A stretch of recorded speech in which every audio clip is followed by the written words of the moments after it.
I request you to kindly keep your audio on mute because the whole program is being recorded. A very, very warm welcome to Suparna, who has joined us. She was here 2 years ago. I think she had spoken on the same platform online. So a very warm welcome to you today. And we look forward to your talk. Suparna is an excellent orator. And I've heard her a number of times when I've gone to HEL. She has designed quite a few programs on happiness. We had done them together. So I'm so glad you are doing this program on happiness. And now I request Deepthi to kindly introduce our speaker for today. Over to you, Deepthi. Deepthi? Our speaker for today, yes. Our speaker for today is Suparna Kapoor.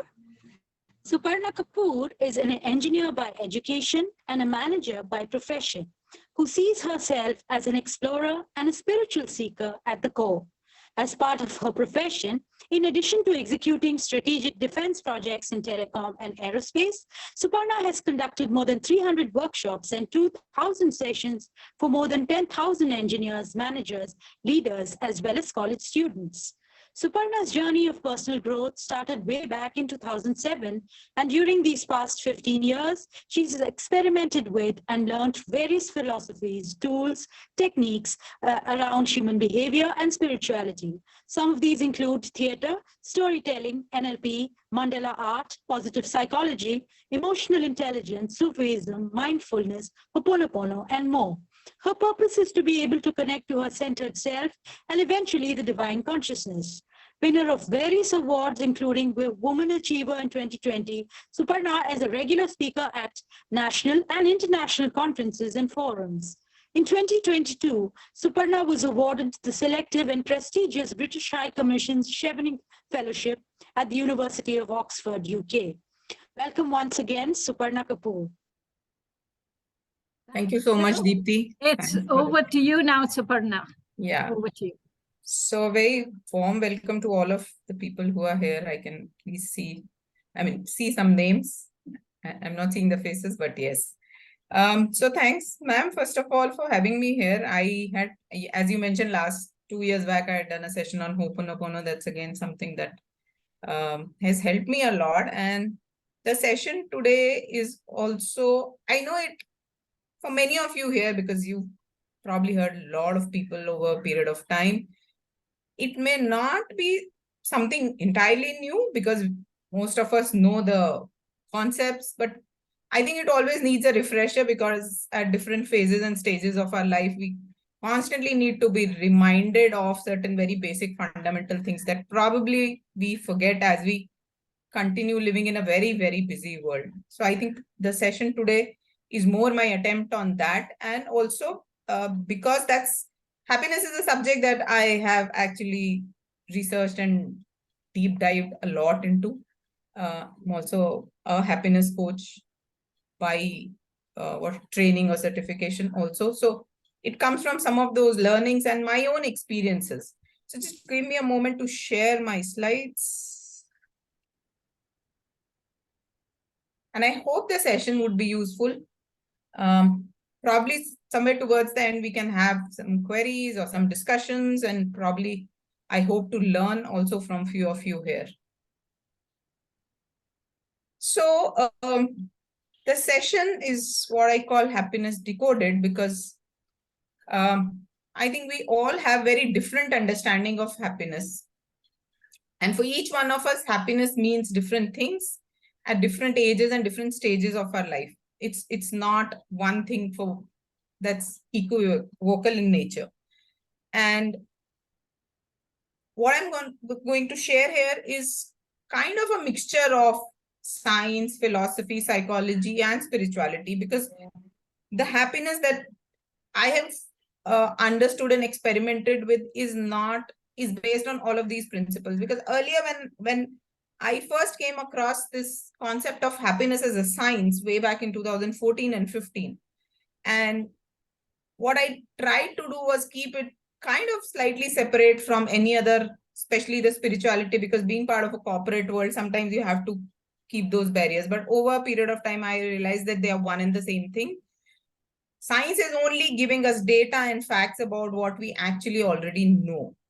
So it's very deeply rooted in philosophical and spiritual concepts that I think thousands of years before, as human beings, we know, and probably today we have forgotten. So with that premise, I would actually like to, before I start the session, I would like each one of you to relax, smile. I know I can't see the faces, but yeah, still, if you can smile even to yourself, that will be nice. So my slide doesn't seem to be changing.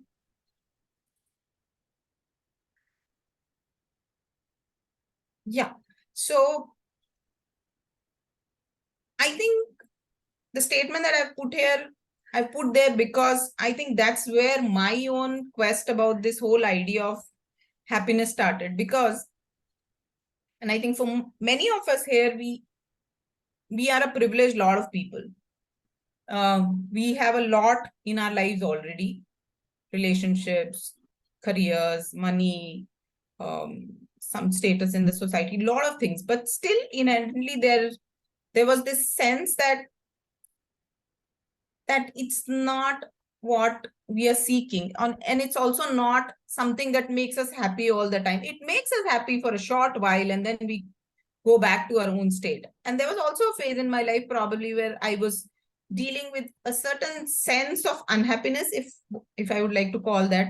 And that's where the quest started. And I always feel, I mean, I always say that most of the time people who struggle a lot with something are the people who become an expert in that. So probably my own journey of reaching here and being here to be able to talk and share something about happiness has come from my own struggle of how does one remain in a state of well-being. I would not even call it happiness, but a state of well-being. And how can we stretch it in ways that actually makes us more effective at a human as well as in the larger context, as a very effective member of the society and the community. So that's where this whole idea of knowing about happiness, learning about happiness, learning about the principles and philosophies about happiness from all kinds of perspectives actually came around. And it is something that I've also experimented with. So whatever that I'm going to share comes from theoretical data-based research, but also from my own experiments, because unless I have done something, there's no point in sharing it out here. So that's what it is. And for all of us, like when we talk of light, we cannot understand light unless we've understood darkness. Similarly, we can understand happiness only if we have experienced unhappiness. And I'm sure there is nobody sitting here who can say, no, I've been happy all my life. In fact, that's a question that I'm asked a lot, that you are a happiness coach, so you must be happy all the time.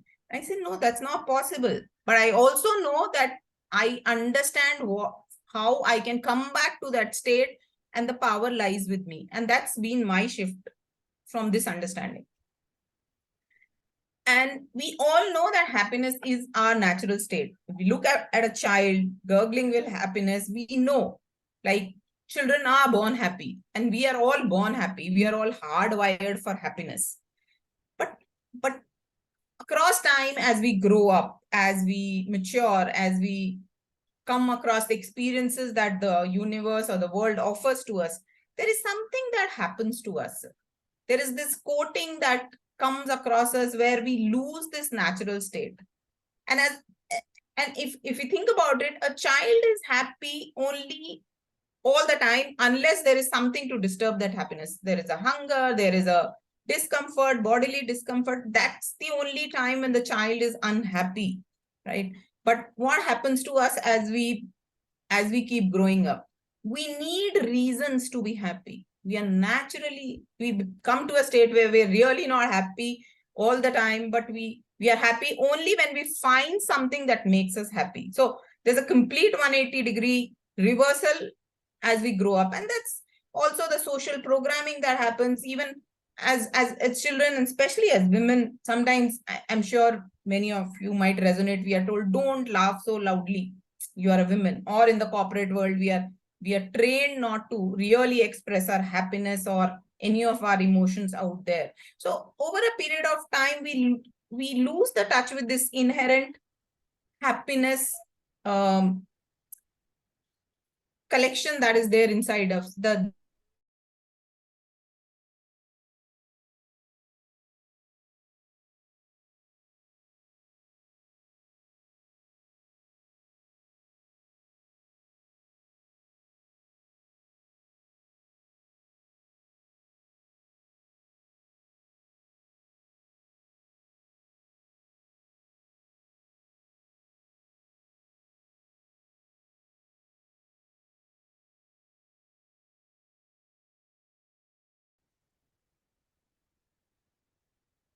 And the other thing that happens is that many a times we start running away from pain, and we kind of constantly start looking for pleasure. And the thing is that pain is also unavoidable. Like the dark and the light, the pain is unavoidable. But when we are constantly seeking pleasure, we become a slave to certain materialistic things in our life, or certain kicks in our life, which may not be, which may actually be toxic in nature. And that's the other thing that happens. And pain is something, for example, if as a woman, I want to escape the pain of childbearing, I'm also devoid of a certain pleasure of giving birth to children. So in that way, if we look at it, pain is really unavoidable. But what happens that we become so comfortable in running after short-term pleasures that we lose track of inner, deeper happiness. And that's the other thing that happens as we keep growing in this world. If we look at very recently, the TCS 10K marathon happened. And before that, I was seeing, at least a month before that, I was seeing a lot of people training for that. Now, when we are training for something as important as a marathon, there's a lot of pain that we go through. And we wantingly go through that pain because we see that there's some outcome that I'm going to get out of it to achieve something. But if I avoid that pain, then I'm also not getting something that will something that will give me much more deeper meaning and happiness. So the trap of the pain versus pleasure is also something that we fall into as we keep growing, keep evolving, or keep growing in this world. Now, happiness is, they normally say happiness is a choice, but it's like a story that we tell ourselves, because all of these stories are actually created by our mind. Our mind tells us, okay, now you have achieved this, you should be happy. Mind tells us, oh, you achieved this, but somebody else achieved much more than you, so you shouldn't be happy, you should actually be jealous. So it's the power that rests in our mind which can actually create that happiness for us in multiple ways, right? So mind is a great storyteller. The mind can tell stories of scarcity, of unhappiness, of fear, of all kinds of things. And the mind can also tell us very pleasant stories. And it actually rests in us what kind of stories we allow our mind to tell, and what kind of stories am I listening from my mind, and listening and believing from my mind. So with this concept, let's look at what science says about happiness. Now, if we look at, and there's been a lot of research over the last, say, 30, 40 years in this whole idea, which is a smaller construct of this positive psychology, as we call it. And there's been a lot of research, and there are people who've been doing research in the last 20, 30 years on various aspects of happiness and human well-being. And one of the models that I find quite interesting and quite powerful is this whole idea, which is based on the research by Dr. Sonja Lyubomirsky, who's written a book on happiness, couple of books on happiness. And what she says is that and this is as per data. This is as per data collected from lakhs of people across the world in various age groups, in multiple countries, from different societal status, from very different backgrounds, education, all of that put together. So this is coming from very solid foundational research. She is based out of University of California. And this is a model that she says that if you want to call it a happiness code, that our happiness is 50% genetic in nature. That means there is a certain programming that we are born in. And this is like the programming that we talk about. For example, we say, oh, I am diabetic because my parents have diabetes, or whatever, something like that. So there are certain genes which are related with sense of optimism, happiness, and all of that. And that is something that we are born with. And we can see that basically when we look at children, when we look, and they've done research in twins, in all kinds of children, and they've been able to identify that there is certain programming that happens at a very genetic level, which is related to various aspects of happiness. Then 10% is dependent on our life circumstances. The family that we are born into, the country that we are part of. We know all these Scandinavian countries are considered to be happier countries, and the other developing countries are way below the happiness. So the families, the social status, the physicalities, there are a lot of things that we are born with, and these are the life circumstances. So 10% of our happiness depends depends on our life circumstances, and 40%, which is a large chunk, actually, if you look at it, 40% is dependent on our own self. And that's what Aristotle had said, that our happiness depends on us. It is in our own hands. So 40% is self-dependent. That means if we bring in certain intentional activities into our daily life, we can actually up our levels of happiness. So even before we go there, let's look at even these life circumstances, because I feel that, okay, 50% genetic, there's nothing much I can do about it. But the large chunk of 50% is still something that we have control over. So even if we talk about this life circumstances, the life circumstances also, I'm sure, Lord, you, if I'm talking about this, you will know people who come from very different life circumstances, but are still seen as pretty happy people, right? So life circumstances also, to a very large extent, depend on the perspective that we have about life, and also the way we react to events that happen in our life.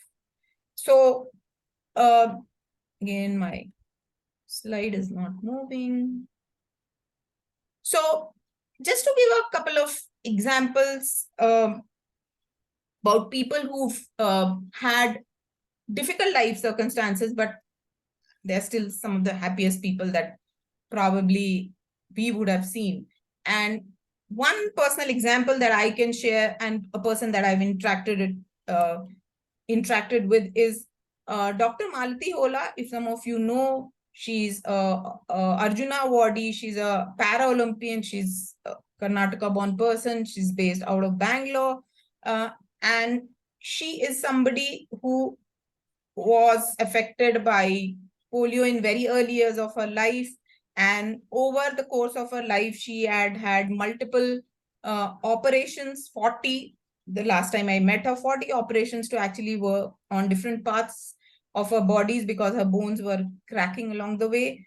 And we had invited her to the academy to give a talk. And I remember very well that she actually drove all the way from where she was training as a Paralympian, which was 150 kilometers away. She drove for this 2-hour session to Bangalore from that place. She took the session and she went back. She drove back and then went for 6 hours of training.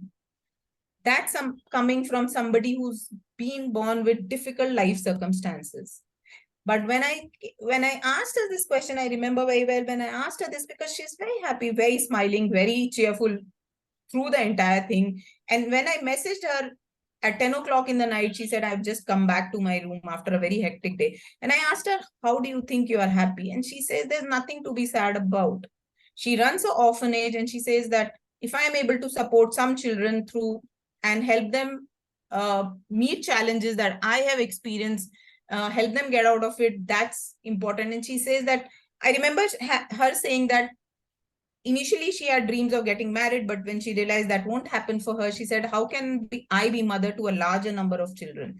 And she is able to find happiness even in the most difficult circumstances of life. And again, that comes from perspective. So even when we have difficult circumstances in our life, we can still work around them and look at them differently. So just give me a moment. I will reshare my slide. It doesn't seem to be moving.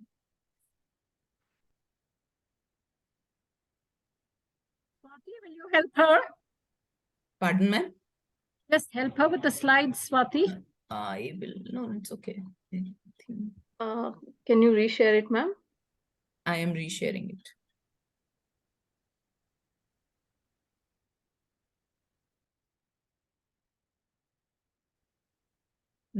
Yeah. Yes. So if, like the example I gave, the 10% is a lot about perspective. I can see at that image, which is a modern art painting, as a painting, or I can look at it as chaos. Now that's our perspective, how we look at it. We can look at our life circumstances as a challenge, or we can look at it as an opportunity for us to be and do something different. So the 10% also depends a lot on way we respond to the events that happen in our life. And that's a choice. That's a choice that we make at every moment of our life. How am I going to look at life, whatever life offers to me, whatever circumstances that I'm born with, and accept certain things that we are not able to change. The other example that comes to my mind is of Viktor Frankl, whose very famous book, Man's Search for Meaning, talks about his life in the Nazi concentration camp. And there he says that, and I'm taken just from the book itself, that everything can be taken from a man, but one thing, the last of the human freedom, to choose one's attitude in any given set of circumstances, to choose one's own way. And this is a choice that we have at every moment of our life. He went through some very difficult, challenging times. At one point of time, he was contemplating suicide. And that's when he saw that, no, I have to live through this chaos, and I have to come out of it and write my own book. And that's the book that's a bestseller even today.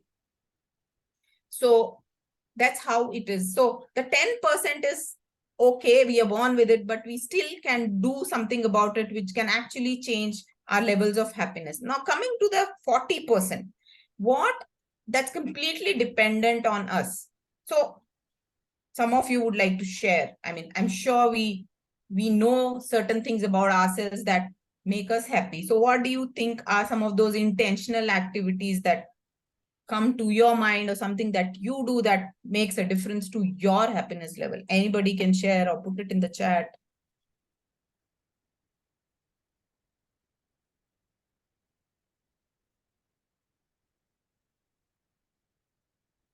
Okay. And that's why one of the things that I always say is that happiness is not only a noun, it's a verb. We have to do something to be happy many a times. Most of us have not reached a stage where we are constantly in that state of happiness all the time, because we live through a real life. We live through in a real world where we come across people, where we come across circumstances, where we come across multiple things. I know the best state would be that nothing of that disturbs us. But most of us, including me, haven't reached that stage at all. And that is why we need to constantly take some action to change our level of happiness. And that's why happiness is also a verb. And when we talk of some of these things mostly come in basically all our 4 levels: the body level, the mind level, the heart level, and the spirit level.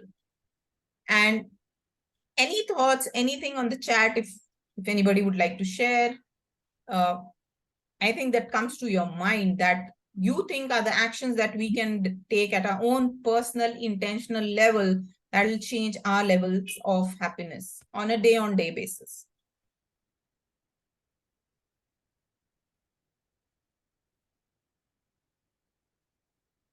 And I'm sure a lot of people have different things, like some enjoy gardening, that gives them happiness. Some enjoy reading a book, that gives them happiness.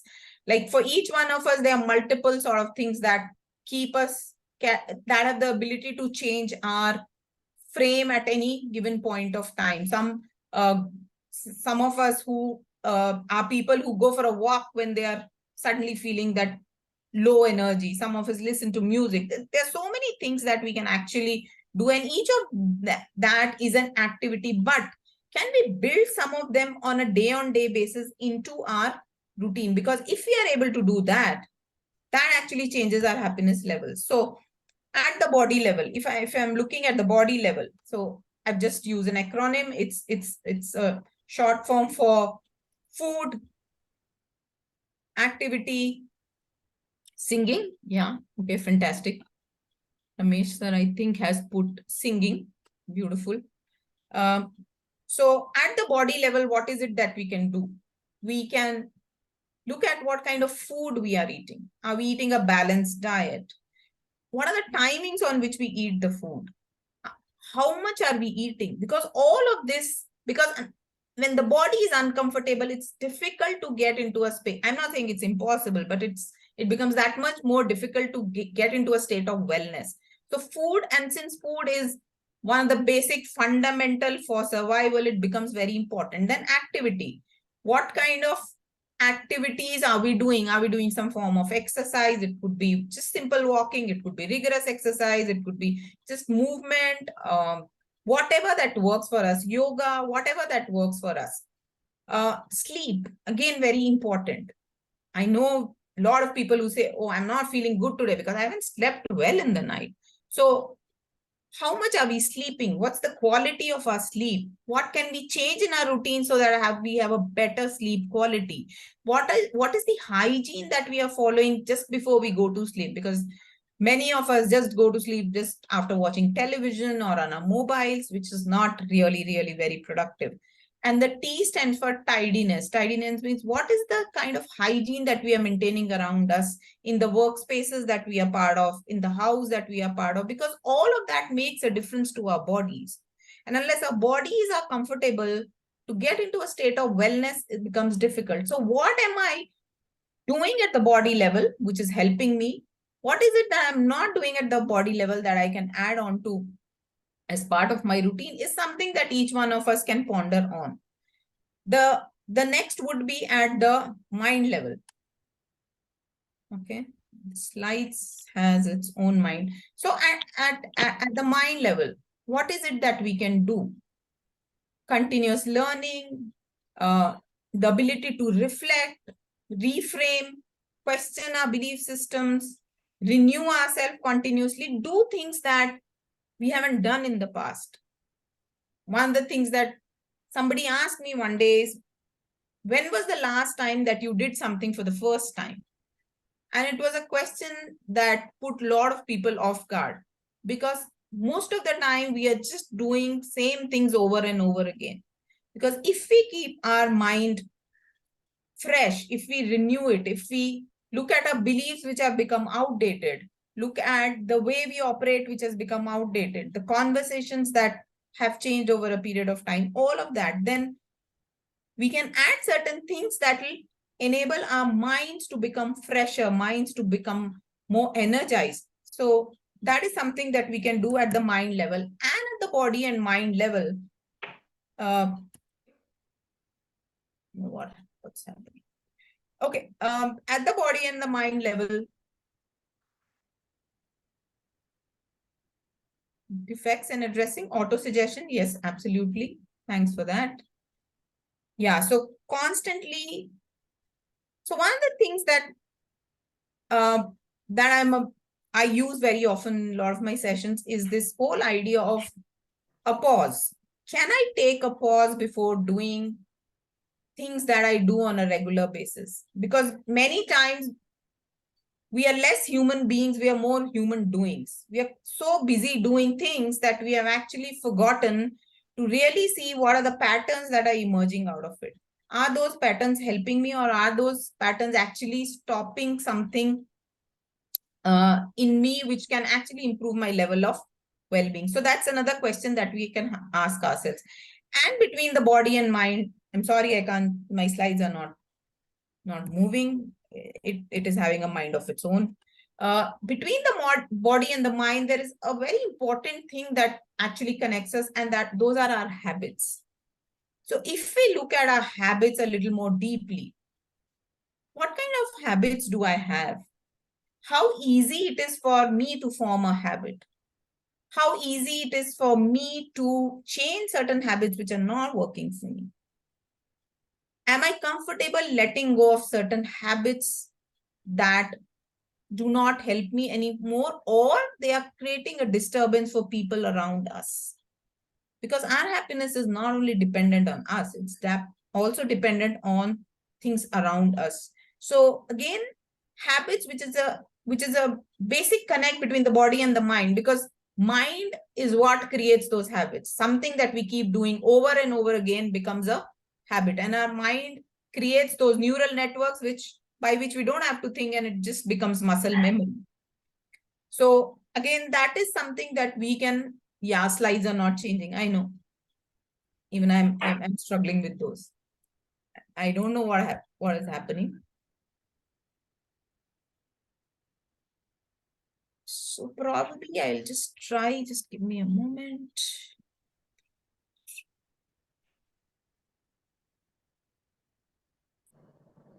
Exit the full screen mode. Yeah, I will do that. I will do that. Just give me a moment.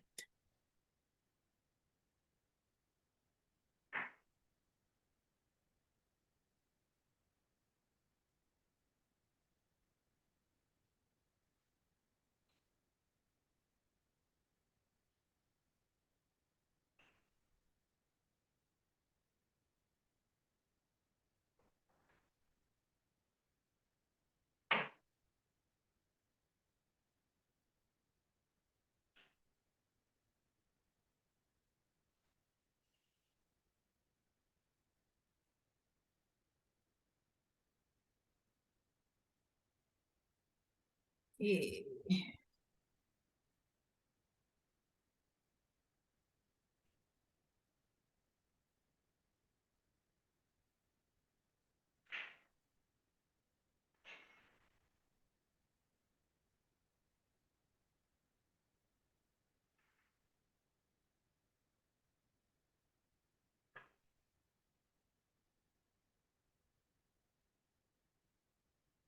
Is it visible now? Yes, it's visible now. Yes, Okay. ma'am. Yeah. Yeah. So that's about the mind, and then coming to the heart. At the heart level, what is really important is the emotions. How do we manage our emotions? Are we suppressing them? Are we repressing them? Or are we actually expressing some of those emotions that we are feeling on day basis? And when we talk about emotions, we know that there are no good or bad emotions. Emotions are just emotions. Emotions are just energy. Are we allowing the energy to pass, or are we holding the energy back?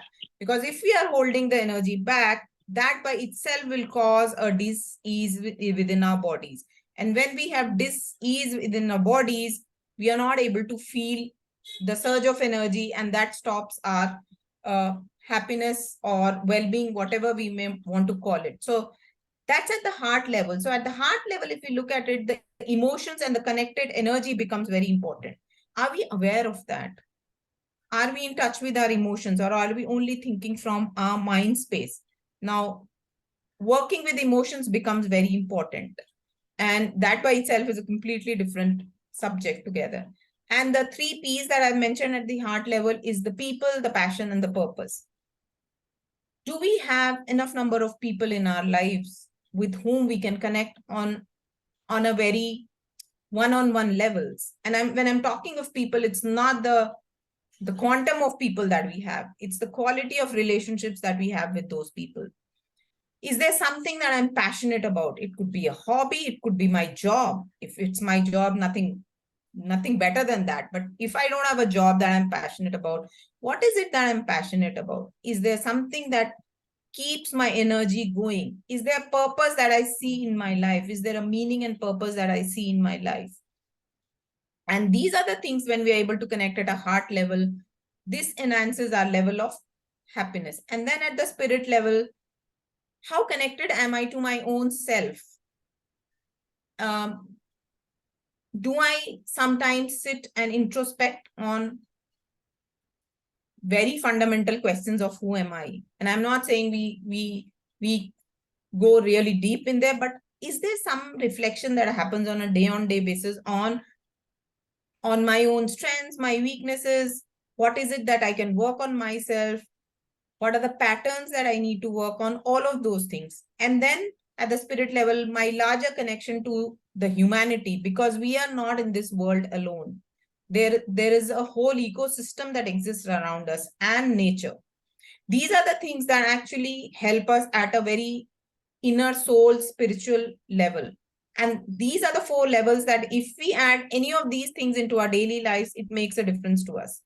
And one of the things that really cuts across all of these 4 levels is our breath.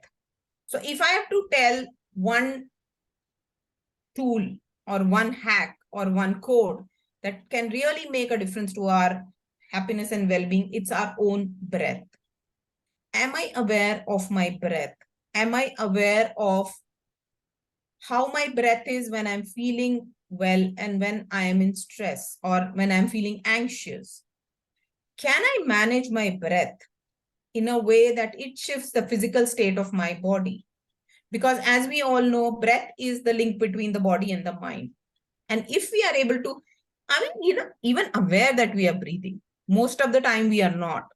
So one of the things that I learned from one of the movies that I was watching actually is whenever I'm anxious and whenever I'm feeling that little bit of anxiety coming inside of me, can I use this term, smell the flowers and blow the candles? So when I'm smelling the flowers, that's the in-breath, smell the flowers, blow the candles. And that way we are able to actually balance a lot of things inside of us, our bodies, our mind, and our emotions. All of it together, we are able to balance only with our breath. So if that is a tool that we can actually use to change our levels of happiness, it's our breath.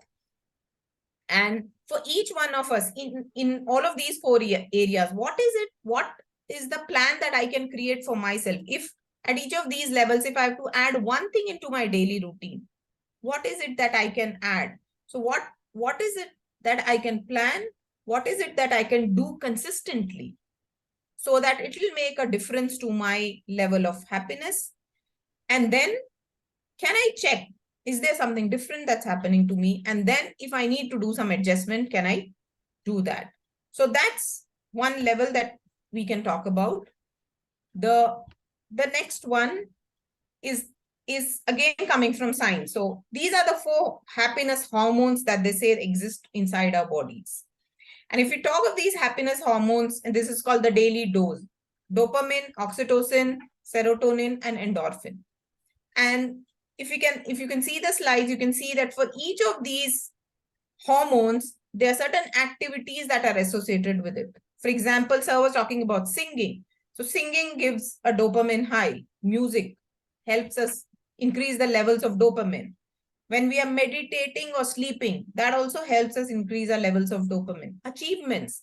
And that's why we say when we take sessions for youngsters, we say have small milestones. Put things that if you're able to achieve, it will give you a high. That's why we say, oh, today I am on a high because I achieved something. So that high comes from dopamine. Do we have certain goals, certain targets that we have set for ourselves?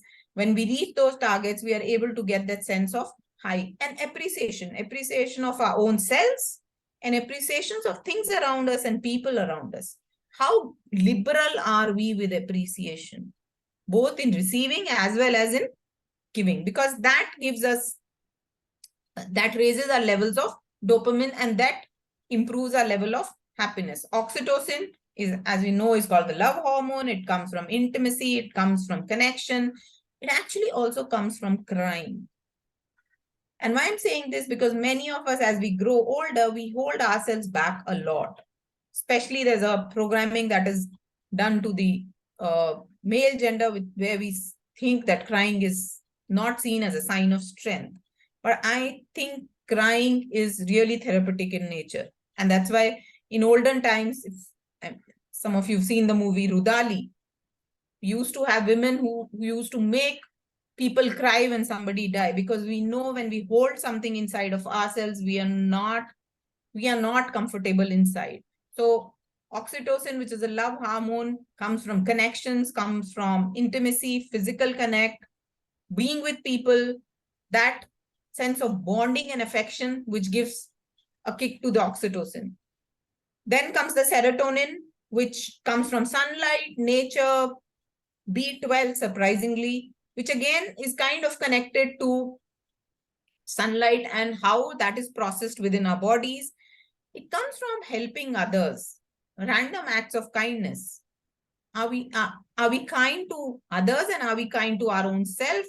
Giving back to the society, doing something larger than our own selfish things that we do. These are all the things that give us give the serotonin high. So how much of each of this is existent in our lives? And I'm sure for each one of us that they are there in certain components, but what more can we add to it so that our levels of happiness increase? And the last one is endorphin, which is probably the easiest one to have. It comes from intense exercise. It comes from laughter. Actually, there are people who've laughed their way out of illnesses. Norman Cousins was one person who locked himself into a hotel room with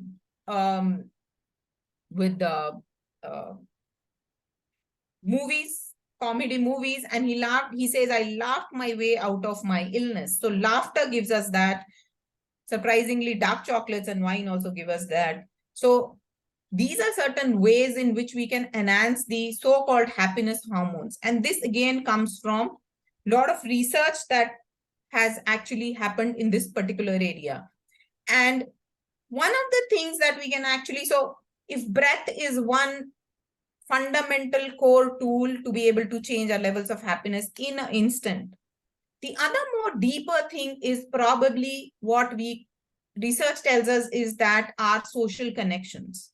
So Harvard has done a research which spanned across 75 years, and they did research on around 780 people, young students whom from Harvard and certain other people from the city of Boston, and they followed these people across their lives from 18 to, and the study went on for 75 years, just to see how these people perform in their lives. And what they saw was, and so every year they will go back to these people and ask data about their health, about their family, about their jobs, about money, and lots of things. So that by the end of the research, they said we had 4 rooms full of data. And based on their data, so why did they collect this data? They collected this data to understand what impacts a level of wellness and happiness. And one of the outcomes of this humongous amount of data, which saw 4 program directors change across this 75 years, one of the most powerful thing that came out of this is that people who have strong social connections are people not only who are happier, but healthier. They have stronger memories, and they are they also do well in life in other areas of their life. And that's what research tells us, that social connections are the most powerful thing that we can build into our lives to actually change our levels of happiness. But the challenge is that relationships are complicated. Relationships are difficult. Relationships implore that we become more empathetic, we become more trusting, we become more forgiving, we listen to people a lot, we pay them attention, we trust them. There are a lot of things that it demands for us, and that is why we actually sometimes shy away from these relationships. But relationships, if there is something that we can add on to our lives that will have real solid impact, is meaningful relations. Again, not the number of social connections, not on social networks, but real, deep, meaningful connections in our life. And to be able to do that, we will need to change something within ourselves. So how willing are we to do that? Because that will have a long-term impact on our life. the other thing why it has become more important is because our lifespans are increasing any which way. But the qualities of life in our later years of our life is still not improving as much. So what is it we can do to improve that? To build in more solid relationships, to spend more time with people who add value to us and to whom we can add value. So I always say, do ask people, do you have a 2 o'clock friend? A friend whom you call even at 2 o'clock in the night, you know the person will respond to you. And are you a 2 o'clock friend to somebody? Because if we have even few of those relationships in our life, and it could be a family, it could be friends, it could be work, it could be just about anywhere. Because today we are in a pandemic of loneliness, actually. The COVID has stopped, but we are actually in a pandemic of loneliness. And earlier it was in the West, but now India is also falling a large prey to it. So what is it that we can do to change that? So that is the number 2 very, very powerful tool. And if I have to say one solid thing, which I call the Brahmas, it is gratitude. Are we grateful for what we have in life, or are we only looking at what we don't have in our lives? Because if we are grateful, and again, this is coming from research, this is done by Martin Seligman, who was the father of positive psychology. He did research with certain set of students where he asked people to be grateful for, before they go to sleep, write down 3 things that they are grateful for that happened to them today. And he asked them to do this for 2 weeks. And after that, he tested their happiness level through EEG, ECG, and other physical parameters. And he found that there was a stark difference between people who didn't do this and people who did this. In fact, people who did this were so happy doing this that they continued to do that even when they were asked to stop. So gratitude is that one very, very powerful tool that if we can introduce into our daily lives, just as I know within our hearts, we are always grateful. Most of us are. But sometimes we get caught in this trap of, oh, I don't have this, or I wish I had this, and all of that. And we forget a lot that we already have. And if we can just pay attention to it just a couple of times in the day, that changes the level of happiness, not only mentally, but physically. It actually, because it releases some of these hormones that we are talking about, it actually improves our physical wellness also. And it also actually helps us open our heart, because I mean, there is research that tells us that there are more challenges with people are having more of heart disease because we have actually closed our hearts. We have blocked our emotions. We blocked the flow of energy that's happening in our body. And gratitude is something that has the power to open our hearts like anything. And if we are able to do that, that connects us to the larger, whatever we want to name it, the universe, the divinity, consciousness, whatever we want to call it, it helps us connect to that. Because if we look at happiness, happiness is like the sun. Sun never goes away. It is always there, shedding its light on all of us. What we do is we stop the sun from giving us the light. We sometimes put the blinds on, right? And like that in our life, happiness is inherent to us. It is within us. But sometimes we block it. We block it by some of our likes and dislikes, some of our do's and our don'ts, some of the ego and the mind thinking that we bring in. And once we are able to remove that, that's when we can constantly be in that state of joy or happiness or ananda or whatever that we want to call. And gratitude is that one very, very, very powerful tool that helps us do that.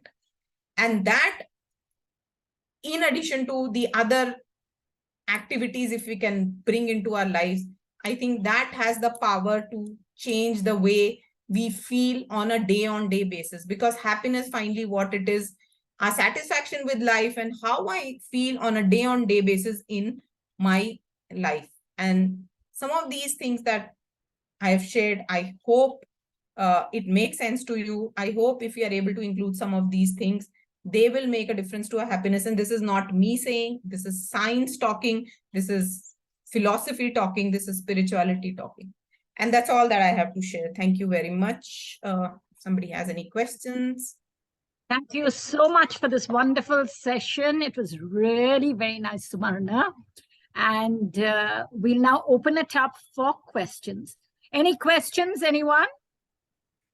Questions, and anybody would like to share anything that you have used or experimented with? Because some of these things that I have experimented, and I know that these work. Kindly unmute yourself. Yes, Ramesh? First of all, I want to say thank you so much. That was really nice, Suparna ji. Since you're a person who experiments, and I consider myself one of those, where I've experimented with various aspects of life. Like, for example, if we, this is what I was taught at a Brahmakumari center in Coventry, UK, of how to prepare prasadam. She was saying that the center head, she was a wonderful, angelic person, and she said, if you just remain still in your heart, or you think of your Ishtadeva, and there, of course, they say Brahma Baba, but the effect is basically that when you either you're silent within, or when you think of your Ishtadeva while you're preparing the food, that becomes prasadam automatically. And when people eat that, they only eat, they somehow that silence or that joy or equipoise gets transferred to the people who eat that food. Absolutely. Absolutely. So, when you are, as a person who also has experimented, I wanted to ask you, when does the transition happen? Because I've seen in my son's school, they were talking about the various koshas developing at intervals of 7 years. And as youngsters, we are generally always in a space of a joy. And as we grow up, when the so-called adult aspect of nature takes over, and then it kind of trails off. So, any idea when that happens in our lives? I don't know, but normally they say at the age of, this is also based on certain psychological research that they say till the age of 5 to 7, you are perfectly in a bliss state most of the time, because you are not touched by anybody. And I think in today's world, I think it's happening earlier because children go to school much earlier. They interact with the world much earlier. So the more we start interacting with the world, I think the world starts filling our heads with stories and telling us, no, you can't be like this. Oh, why are you so happy? There's nothing to be happy about. Why are you happy? Right? That's something we've heard so many times. Why am I smiling? There's nothing to smile about. Okay, and suddenly we realize that, okay, there's something that needs to change. And children are so impressionable. So the earlier they interact with the world, and I think today with the phones and the media, I think it's really very difficult to say when it changes, but I think it's changing much earlier, I think, now than probably earlier. I've heard that one of the reasons, and I believe it's even tied to puberty, that now one of the reasons is because young children nowadays are being exposed to rote learning. Earlier they used to learn by play. In the early years, till 7 years old, till the tooth falls. Traditionally, that was the transition from the development of the Annamaya Kosha to the Pranamaya Kosha, if you look at the Panchakosha system. Correct. So, it seems that because of their overt exposure to many things, like you rightly mentioned, that is when the childhood innocence, kind of the time allocated for that in their lives is reduced, and it actually leads to earlier or precocious puberty increasingly. And people in the allopathic field have not really identified why that's happening, but in the spiritual field, this was one of the reasons. I used to think that maybe by the time they're approaching their teens, that is when the more adult way of thinking and levels of happiness comes down. What do you think about that aspect? I mean, teens are definitely, based on my own experience with my son, I can say teens are really the angry period. Like my colleague used to say, wait for a few years. Her son was 2 years older to my son. And she said, I have gone through this angry young man phase. You are going to go through that. So that definitely is a phase. But I think, and I believe it's not only society. We as parents are putting a lot of pressure on kids actually. And in fact, you're talking about play.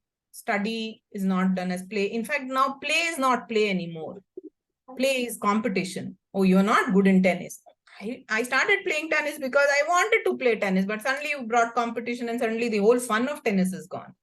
So I think it's the whole way we are operating in our society that has made all this shift. And probably that's why if you look at the way I know a lot of people don't believe in that happiness index rating, but India is definitely going down every year. Yes. So because we have started following the Western world a lot more, knowing well that okay, in some ways they are doing very well, but at least in this thing they are not as well off. And we have certain very inherent things in our families that actually shouldn't be changing so many things. Like, for example, in our society, I can even today ring my neighbor's bell and say, oh, I want this, or can I talk to you? You can't do that in the Western world. But now we are also started going that way, and which probably is leading to all of this that we are seeing. But yeah, it's a very interesting and deep topic to be researched in our context, actually, because most of this research is actually coming from the Western world.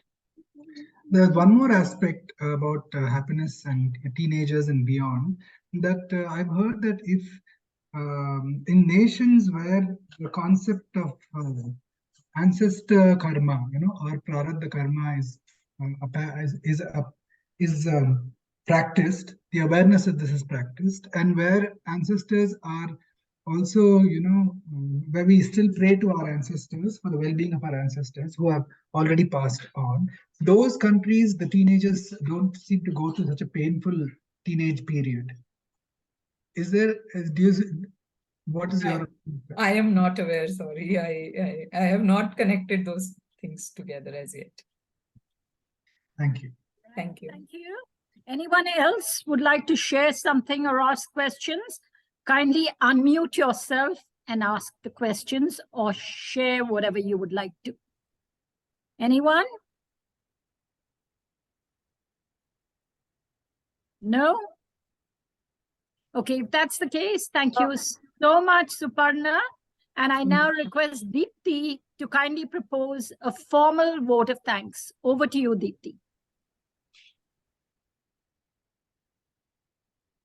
Deepti? I can't hear you. On behalf of the School of Ancient Wisdom, I wish to thank. Why? We can hear you now, Deepti. Can't hear you, Deepti. Deepti? We can't hear you. Can you hear me now? Yes. Yes. Can you hear me now? Yes, yes, yes. You can hear me Yes. now? Yes. Okay. On behalf of the School It's not clear. of Ancient Wisdom, I wish to not- sincerely not- thank Suparna ma'am for her insightful talk on happiness, and we wish her to a continued association with her. I don't know what to do. Thank you. Thank you. So